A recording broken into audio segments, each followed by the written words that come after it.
From Illinois reserves, the gentleman from Missouri is recognized. Mr. Speaker, I yield 2 minutes to the gentleman from Pennsylvania, Mr. Smucker. Gentleman from Pennsylvania is recognized for 2 minutes. Thank you, Mr. Speaker. I'd like to thank the chairman for yielding. The premise of this bill is simple.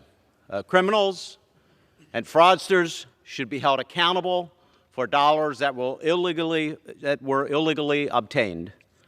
And we ought to ensure that this doesn't happen again.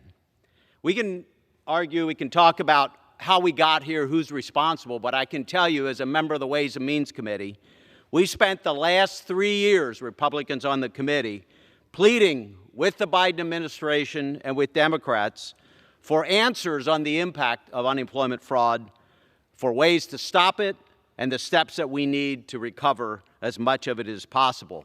But unfortunately, it fell on deaf ears, and now we have some counts as high as $400 billion that were lost to fraud or improper payments under the program.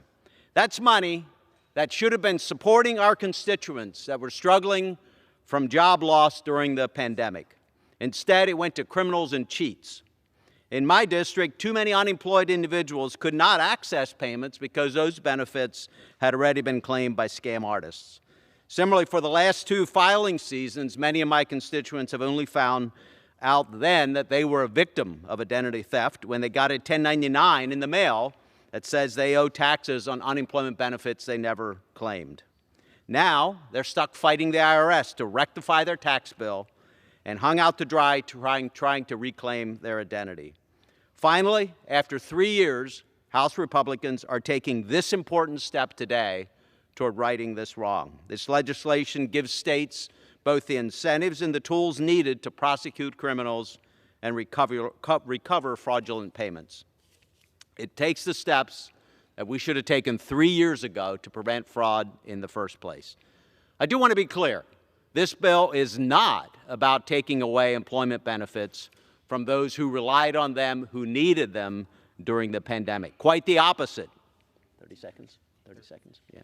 Additional 30 seconds. Gentleman is recognized for 30 seconds. It's not about taking away unemployment benefits for those who relied on them. It's quite the opposite. This bill goes after those who robbed unemployment benefits from those who need it. I'm hopeful that my colleagues on the other side of the aisle will recognize that this is common sense legislation to right a wrong and to protect our constituents and our taxpayers. I yield back. Reserves the gentleman